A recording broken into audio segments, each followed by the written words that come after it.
तो good morning everyone. इस video में हम लोग transformers and rectifiers India limited का जो क्वार्टर 3 का रिजल्ट्स आया है और साथ ही साथ जो उसका कॉन कॉल रहा है उसके बारे में डिस्कस करेंगे। हम लोग क्या करते हैं, पहले देख लेते हैं क्वार्टर 2 में क्या इश्यूज रहे थे और फिर उसके आगे हम लोग देखते हैं अभी का क्या आउटलुक है और फिर उसके आगे इनके जो फ्यूचर अपकमिंग क्वार्टर्स हैं और जो इनका 2028-29 का विजन है उसके बारे में ओवरऑल ट्रेंड कैसा रह रहा है। जब क्वार्टर 2 एंड हुआ था तो वहां पे हमने ये देखा कि transformers and rectifiers India limited ने एक तरह से बहुत बड़ा सॉकर दिया था। तो अगर आप देखेंगे तो इनके रेवेन्यू नंबर्स थे वो आपको फ्लैटिश दिख रहे थे क्वार्टर 2 को जब आप कंपेयर करते हो पिछले ईयर के क्वार्टर 2 से। तो और साथ ही साथ उसके साथ और कुछ जो कारण थे, एक तो आप देख लीजिए जो H1 पूरा गया है वहां पे आपके मानसून वगैरह काफी ज्यादा थे। तो उससे क्या होता है, जब आप किसी भी बेसिकली ईपीसी बिजनेस होते हैं या फिर जो इंफ्रास्ट्रक्चर के बिजनेस होते हैं वहां पे आपके डिलेज हो जाते हैं। तो उसी में हम इन लोगों ने ये नोट किया कि अगर आप आरई ट्रांजिशन की भी कंपनीज को देखते हो तो वहां पे आप देखेंगे कि जैसे पावर पावर ग्रिड है तो उसके बहुत सारे प्लांट्स होते हैं, सब स्टेशन होते हैं, उनकी कमीशनिंग नहीं हो पाई। तो उसके कारण इस कंपनी का भी लगभग आप देखेंगे अराउंड आई थिंक 100 करोड़ या 70 करोड़ के आसपास का जो रेवेन्यू है वो बेसिकली क्वार्टर 2 में रियलाइज नहीं हो पाया क्योंकि इनके जो प्रोडक्ट होते हैं वो आपके साइड पे पहुंच नहीं पाए। तो इसके कारण एक तरह से देखेंगे जो इनके ओवरऑल बुक्स थे वहां पे रेवेन्यू रियलाइज नहीं हुआ, इसलिए इनकी टॉप लाइन कम होगी। साथ ही साथ क्या हुआ, इनके मार्जिन पे भी अफेक्ट आया। मार्जिन पे अफेक्ट क्यों आया? क्योंकि जो इनके मेजर हाई मार्जिन वाले प्रोडक्ट्स थे वो भी आपके रियलाइज नहीं हो पाए। फिर अगर आप देखेंगे तीसरा इशू क्या था कि जैसे देखिए आप कोई ट्रांसफार्मर बनाना है आपको, तो ट्रांसफार्मर क्या होता है, एक तरह से आप समझिए कि एक बहुत ही हैवी बल्कि इक्विपमेंट होता है। इसकी कॉस्ट आपकी टेंस ऑफ करोड़ में होती है। तो जब ये ट्रांसफार्मर्स बनाना होता है ना तो इसके साथ आपको बहुत तरह तरह के इक्विपमेंट लगते हैं। एक होता है बुशिंग होता है, फिर क्वाइल्स वगैरह होती है, किस तरह के आपके अंदर में बेसिकली इंसुलेटिंग ऑयल्स वगैरह होंगे। तो ये सारे बहुत सारे एक्सेसरीज रहती है। अब ये जो एक्सेसरीज है, कुछ एक्सेसरीज आपकी इंडिया में बनती है, कुछ एक्सेसरीज आपको बाहर से मंगानी पड़ती है।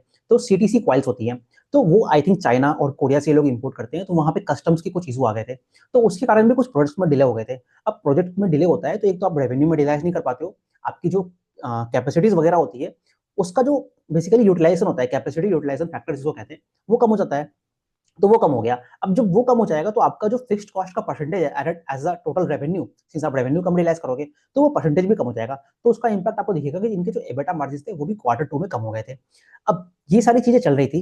एट द सेम टाइम अगर आप देखेंगे एक और इन्होंने बहुत बड़ा सॉकर दिया था कि वर्ल्ड बैंक ने अचानक से एक न्यूज आ गई थी, आई थिंक क्वार्टर 2 के रिजल्ट के पास या उसके पहले या उसके बाद, ठीक है। तो उसमें क्या हुआ, वर्ल्ड बैंक ने इनको अपने प्रोजेक्ट से बार डी बार कर दिया, सॉरी बार कर दिया आपके अफ्रीकन प्रोजेक्ट वगैरह में, जहाँ पे बेसिकली आपकी मल्टीनेशनल कंपनीज जो होती है, वर्ल्ड बैंक हो गया, एशियन डेवलपमेंट बैंक हो गया, उनसे कंपनीज होती है, तो वहां से बार कर दिया गया था। तो इस सभी सिनेरियोज में ये कंपनी आगे बढ़ रही थी उस पर्टिकुलर टाइम में। तो अब तब से लेके अभी तक देखेंगे क्वार्टर 3 के अंदर तो बहुत सारी चीजें बदल गई हैं। कुछ चीजें अच्छी भी हुई हैं और कुछ चीजें आपको देखिए इस कंपनी के केस में कुछ इश्यूज भी हैं। तो अब हम लोग क्या करते हैं, सबसे पहले एक बार इनके नंबर्स को देख लेते हैं। तो अगर हम लोग नंबर्स देखें क्वार्टर 2 के अंदर, तो क्वार्टर 2 में सो तो क्वार्टर 2 में अगर आप नंबर्स देखेंगे इनका तो आपको दिखेगा कि जो इनका एबिटा नंबर्स है, सॉरी वहाँ पे टॉप लाइन नंबर है, वो लगभग 32% पे ग्रो किया है, which is quite an improvement. जब आप क्वार्टर 2 को देखते हो तो क्वार्टर 2 में क्या होता है ना, जब आपका एक बिजनेस आपके मतलब जो इनकी गाइडेंस देती है कंपनी, जो कंपनी का ओवरऑल विजन है आपका FY 28-29 तक का $1 बिलियन करने का विजन है। अब वो जो गाइडेंस है वो डिपेंड करता है आप एक्सचेंज रेट्स को क्या लेते हो। तो जो एक जनरल ट्रेंड है, आप 80 से लगभग 85% के 80 से 85 रुपए का वैल्यू लिया है इन्होंने, तो लगभग 8,000 से लेकर 8,500 करोड़ के बीच का रेवेन्यू इनका आता है 28-29 FY तक। तो उसके बेसिस पे जब हम पिछले क्वार्टर्स के वीडियो में डिस्कस किया हमने, तो वहां पे अगर आप इनका ओवरऑल टॉप लाइन गाइडेंस देखोगे ना अपकमिंग 3 to 4 ईयर्स के लिए, तो वो लगभग 48-50% के बीच में आता है। सो उसके कारण क्या हुआ, जो इन्होंने क्वार्टर 2 में से इनका फ्लैटिश ग्रोथ आ गया था, तो वहां पे इन्होंने अपने रेवेन्यू गाइडेंस को बढ़ा दिया था। Because as per the older जो इनका बेसिकली गाइडेंस है उसके बेसिस पे लगभग 3,000 करोड़ के आसपास होना चाहिए था। तो अगर आप जैसे दिख रहे हो यहाँ पे FY 25 में लगभग 2,000 करोड़ गया था। तो 2,000 से लगभग आप 3,000 करोड़ करने की बात करते हो, और तो उसके बेसिस पे आपका आता है टॉप लाइन ग्रोथ लगभग 50% मान लीजिए। तो उसके बेसिस पे क्वार्टर 2 के नंबर बहुत कम आए थे। सो देवर गाइडिंग की जो भी इश्यूज हमने स्टार्टिंग में अभी बताए, तो देवर गाइडिंग की ये सारे इश्यूज बेसिकली टेम्पररी है और क्वार्टर 3 में रिजॉल्व हो जाएंगे।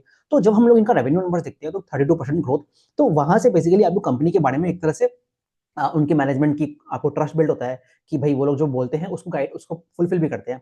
But having said all those things, तो जैसे कि मैंने अभी स्टार्टिंग में बोला कि लगभग इनका अराउंड 70 करोड़ जो नेट था क्वार्टर 2 में, वो बेसिकली आपको क्वार्टर 2 से पास ऑन होकर क्वार्टर 3 में चला गया था। तो अगर आप मैं उस नंबर को भी एक्सक्लूड कर दूंगा, मतलब 736 में से if I will exclude that 70 crore of number, तो अराउंड अगर आप देखेंगे तो इनका टॉप लाइन ग्रोथ है लगभग आपकी 25% तक आती है। तो this 7% is the contribution from shift of quarter 2 to quarter 3। अब क्वार्टर टू के अंदर ही जो इन्होंने जो इनका पुराना वाला रेवेन्यू गाइडेंस था, मतलब 3000 करोड़ से घटा के लगभग 2500 कर दिया था। सो 2500 जो होता है, आप 2000 से 2500 लीजिए, लगभग 25% का रेवेन्यू ग्रोथ आ गया। तो उस बेसिस पे अगर मैं देखूं तो क्वार्टर 3 के जो नंबर्स है वो in line with their guidance है। और सिंस H2 जो होता है वो आपका सिंस एक लगभग 60% का पूरा हाफ ईयरली होता है, तो उस बेसिस पे ये जो कंपनी है अपने गाइडेंस को फुलफिल करने की बात करती है। So this was based on their revenue के जो नंबर्स है उसके ऊपर बात है। अब सिमिलरली अगर हम लोग एबिटा मार्जिन्स को भी देखेंगे, तो अगर आप लास्ट क्वार्टर देखोगे ना, तो वहां पे जो इनके एबिटा मार्जिन्स थे आई थिंक 13 या 14% के बीच में आ गए थे। सो अब यहीं से हम लोग इसको कंपेयर करते हैं लास्ट फाइनेंशियल ईयर से। तो लास्ट फाइनेंशियल ईयर जब आप देखोगे ना, तो लगभग क्वार्टर 4 को देखिए, last quarter of last financial year, और क्वार्टर 1 इस साल का देखिए, तो उसमें जब आप इनके एबिटा मार्जिन देखोगे ना, तो वो लगभग आई थिंक 19-20% के बीच में है। सो उसी का रिप्रेजेंटेशन आपको यहाँ पे भी दिखता है कि FY25 जिन्होंने एंड किया था, लगभग 17.78% को एंड किया था।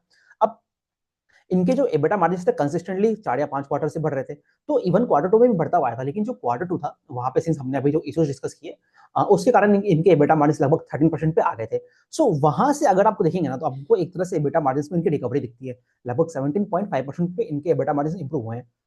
अब इससे हमें क्या मालूम चलता है, इससे देखिए एबिटा मार्जिन इंप्रूव क्यों हो रहे हैं। सो जो कंपनी ने क्वार्टर 2 में जो अपना बेसिकली बोला था कि इनकी CUF कैपेसिटी यूटिलाइजेशन फैक्टर कम चल रही थी, इनके लो मार्जिन प्रोडक्ट एग्जीक्यूट हुए थे, तो वो सारे जो इश्यूज थे एक तरह से आपको रिजॉल्व होता हुआ दिखता है कि प्लांट जो है अब आपकी फुल कैपेसिटी पे चल रहा है। जो इनकी मोरैया वाली प्लांट है, चांदोगढ़ में भी प्लांट है, बेसिकली अहमदाबाद के पास ये सब एरियाज है, तो वो प्लांट जो है वो आपके बेसिकली हाई कैपेसिटी यूटिलाइजेशन पे चल रहे हैं, तो उनका जो फिक्स्ड कॉस्ट है उस पर कंट्रोल आ गया, एक तरह से आपकी रेवेन्यू बढ़ के, तो इनके बेटा मार्जिन इंप्रूव हो गया है।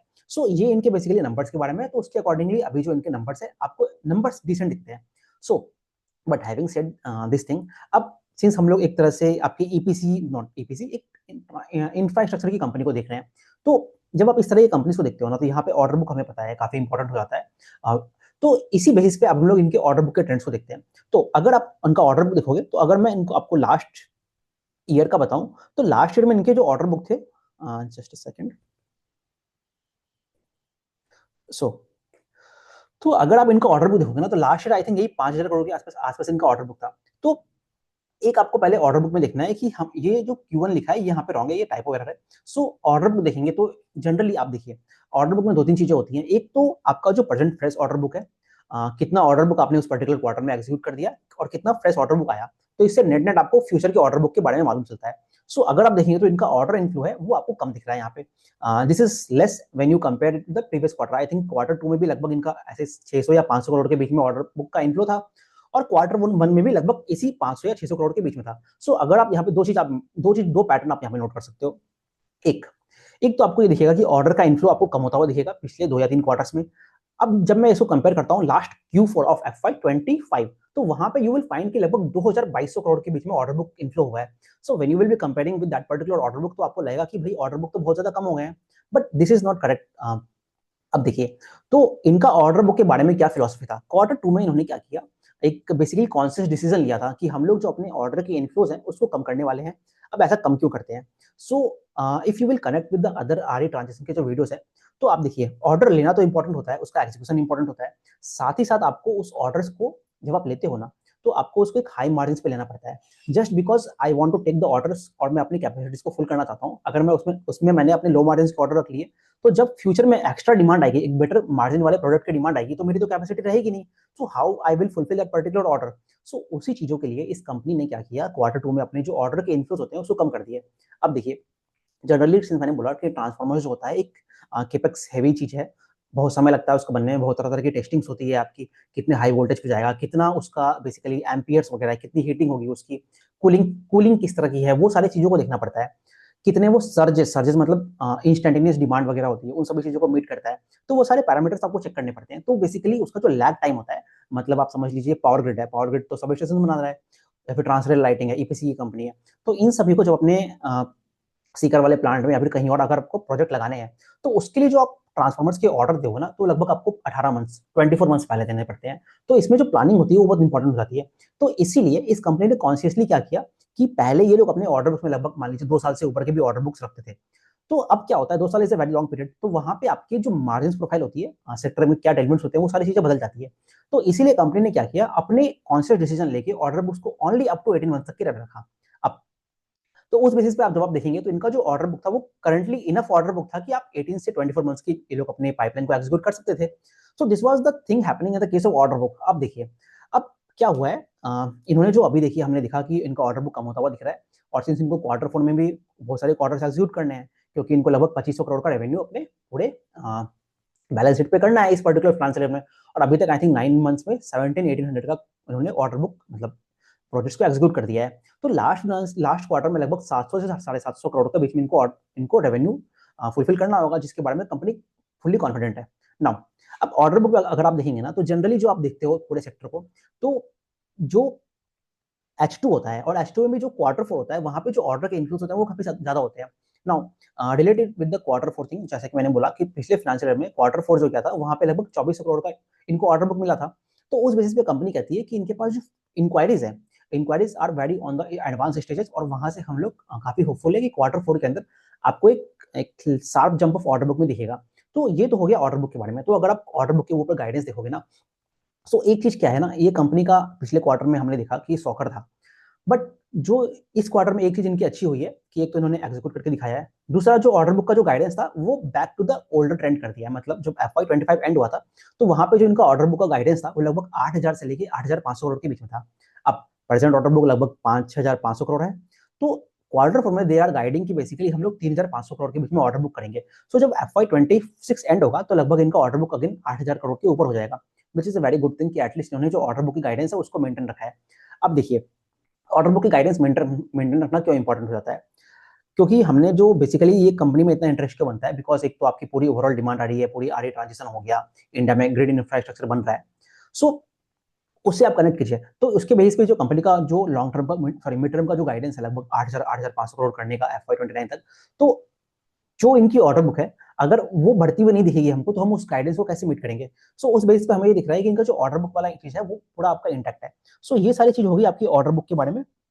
ओके, तो ठीक है, अब हम लोग बात कर लेते हैं इनके केपेक्स वगैरह के बारे में। अब देखिए, तो ये जो कंपनी है, एक चीज मुझे इस कंपनी के बारे में ये अच्छी नहीं लगी, पहले ये लोग अपने जो इनकी कैपेसिटीज वगैरह थी अपनी पीपीटीज में उसको दिखाते थे कि कहाँ कहाँ पे कौन कौन से प्लांट है इनके। अब they have stop doing that. So ऐसे ही हम लोगों को बात करना पड़ेगा।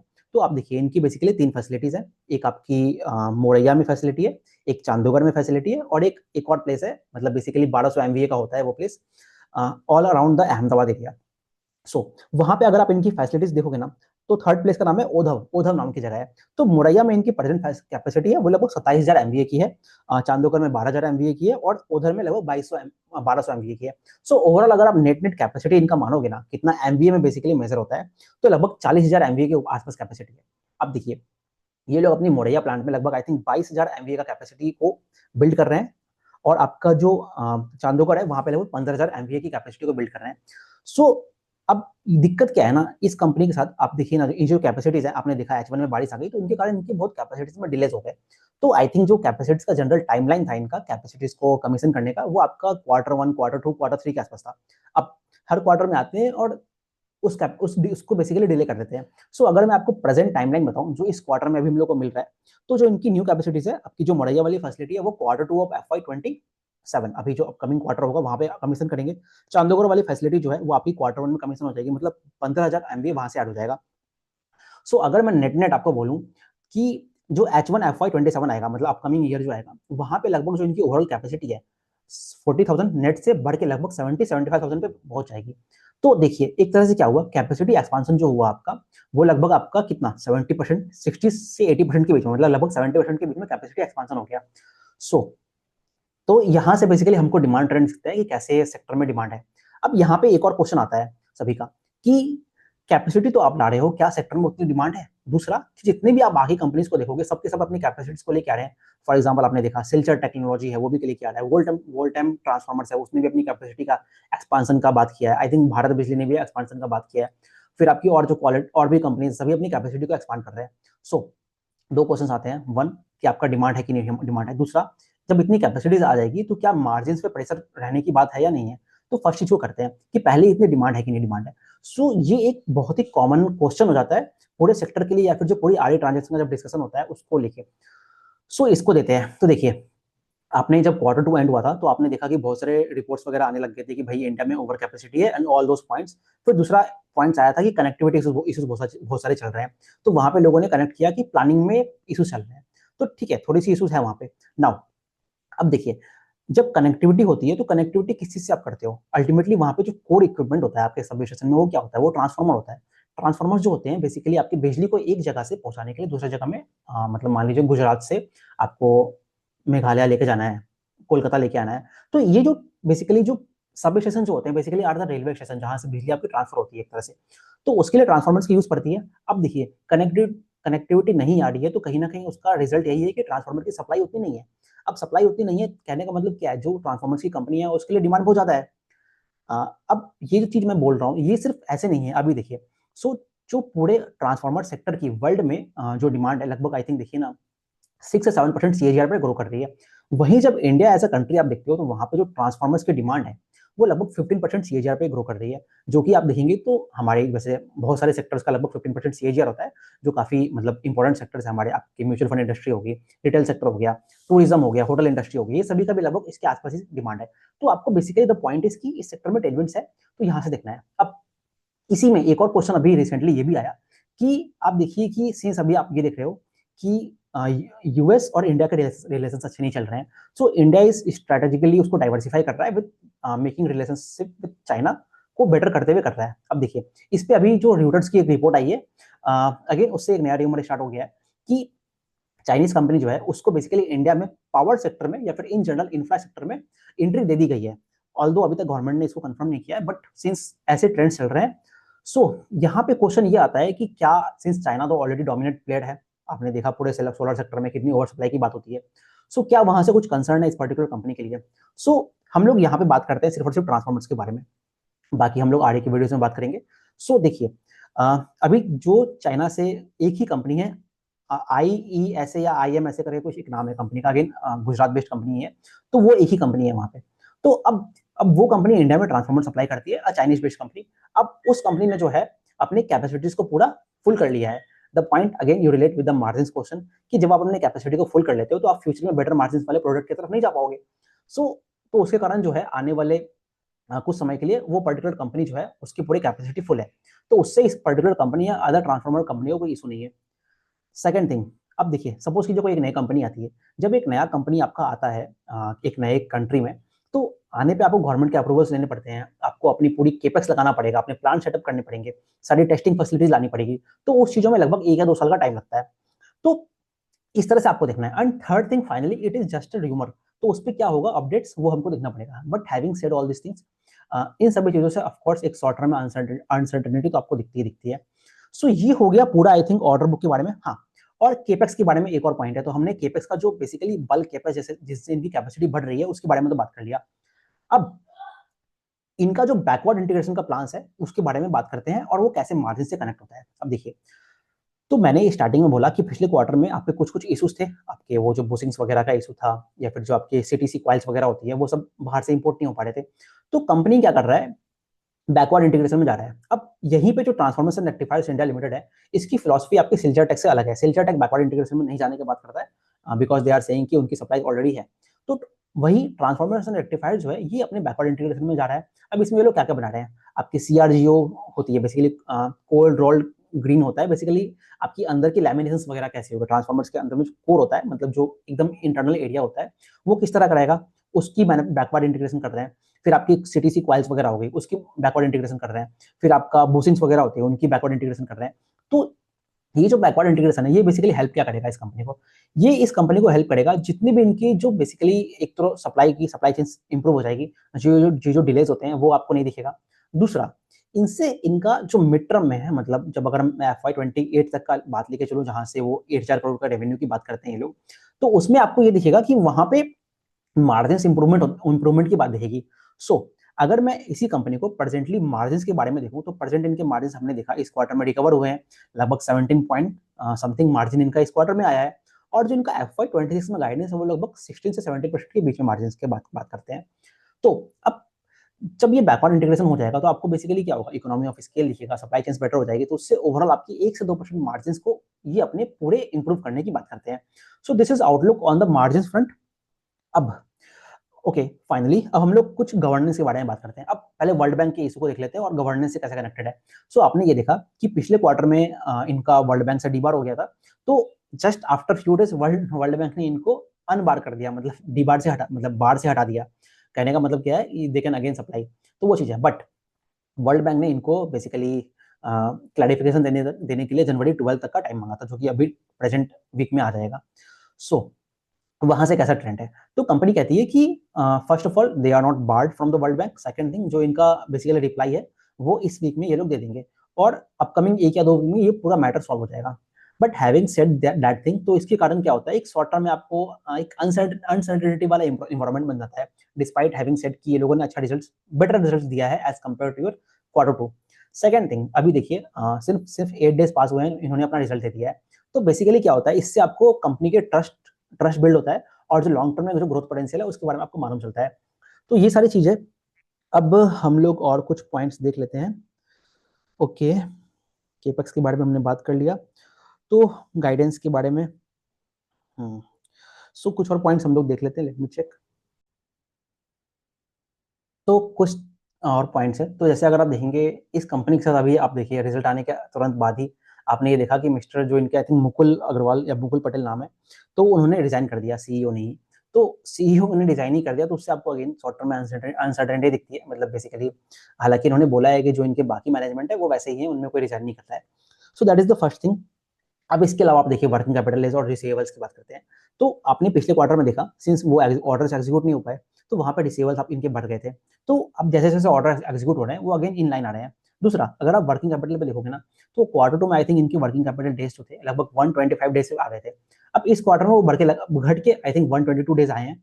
अब कंपनी का जो गाइडेंस है आने वाले कुछ 2 या 3 सालों में, वो लगभग 100 डेज में करने की बात करते हैं, और जो FY26 एंड होगा वहां पे लगभग 120 डेज के आसपास बात करते हैं। तो अगेन आपको दिख रहा है वहां पे कम हो रहा है। Having said all this things, ये जो कंपनी है सिंस आपकी केपेक्स हेवी इंडस्ट्री में काम करती है, तो यहाँ पे ओवरऑल जो आपको वर्किंग कैपिटल दिखेगा वो आपको हायर साइड में दिखेगा। So that is the point.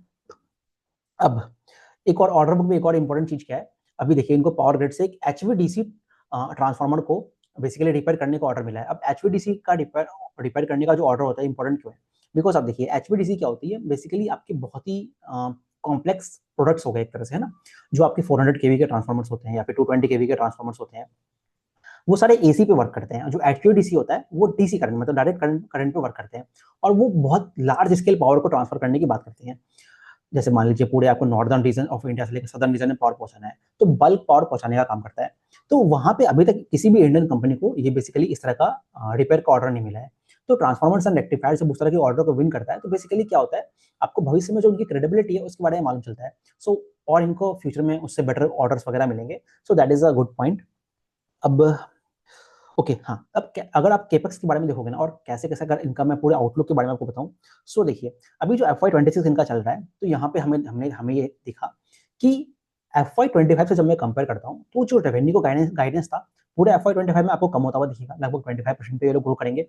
दूसरा, आपको जो एबिटा मार्जिन भी है वो भी आपकी एज कम्पेयर टू जो ट्रेंड पहले चल रहा था वहां से आपको कम होता हुआ दिख रहा है। हैविंग सेड दैट, अभी इनका इंप्रूव होना स्टार्ट हुआ है। सो और तीसरा क्या चीज है, जैसे आप देखिए केपेक्स जो है वो भी डिले हुआ है, उसके कारण आपको जो रेवेन्यू रियलाइजेशन होता है ना, जैसे अगर आप Q2 भी देखोगे तो लगभग 25 से 30% जो रेवेन्यू था, सिंस इनकी मोरैया और चांदोकर वाली फैसिलिटी है वो आया नहीं था, तो उसके कारण लगभग 20-30% का रेवेन्यू वहीं से रियलाइज नहीं हो पाया था। तो एक तो क्या होता है, उसके कारण आपको रेवेन्यू रियलाइजेशन में भी टाइम लगता है। अब तो ये तो बेसिकली ट्रेंड हो गया आपका FY26 का। अब ये जो कंपनी है, इनका जो आउटलुक है for the next financial year, तो हम लोग को क्या देखना है इस कंपनी में, तो जब नेक्स्ट फाइनेंशियल ईयर आएगा आपका, तो वहां पे देखिए मैंने आपको बताया कि जो उनकी केपेक्स है वो लगभग आपका 70% पे बढ़ जाएगा।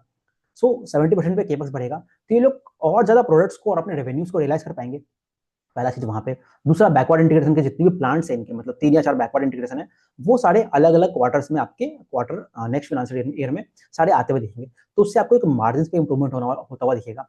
तीसरा चीज क्या है, सिंस अभी इनका ऑर्डर बुक आ जाएगा, लगभग 8,000 करोड़ का ऑर्डर बुक इनके इस फाइनेंशियल ईयर के एंड में हो जाएगा, तो उससे आपको जो FY27 की विजिबिलिटी है वो काफी स्ट्रॉन्ग दिखती है।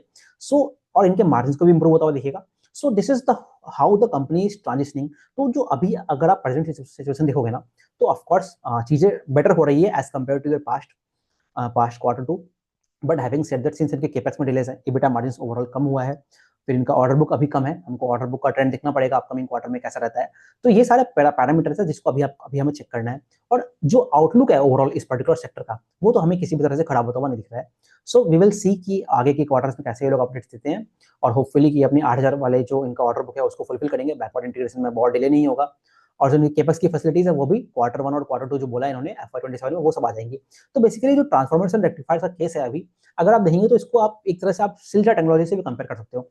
तो सिल्चर के केस में भी जो अभी का जो प्रेजेंट फाइनेंशियल ईयर है वहाँ पे भी ऑफकोर्स रेवेन्यू गाइडेंस उनका कम हो गया था, और नेक्स्ट फाइनेंशियल ईयर में भी उनका आई थिंक 10-15% का टॉप लाइन ग्रोथ का गाइडेंस है। सो ये जो दोनों कंपनीज है ये अभी थोड़ा थोड़ा एक तरह से आप मान लीजिए कंसोलिडेशन फेज में चल रहा है। सिल्चर के केस में आपका थोड़ा सा केपेक्स आने में टाइम लगेगा, और केपेक्स आएगा थोड़ा डिलेड केपेक्स है, जिसके कारण उनका पूरा जो ग्रोथ है वो थोड़ा स्लो डाउन हो गया है फॉर द अपकमिंग 1 ईयर। और सिमिलरली ट्रांसफॉर्मर्स एंड रेक्टिफायर्स का जो केस है, इसके केस में भी अभी इस पर्टिकुलर फाइनेंशियल ईयर में ओवरऑल जो गाइडेंस वगैरह है या फिर जो पूरी आउटलुक है वो थोड़ी सी कम हो गई है। बट हैविंग सेड दैट दोनों कंपनी के केस में अपकमिंग जो ईयर है वहां से हमें एक बेटर क्लैरिटी मिलेगी। So we will keep on tracking this business. Thank you very much.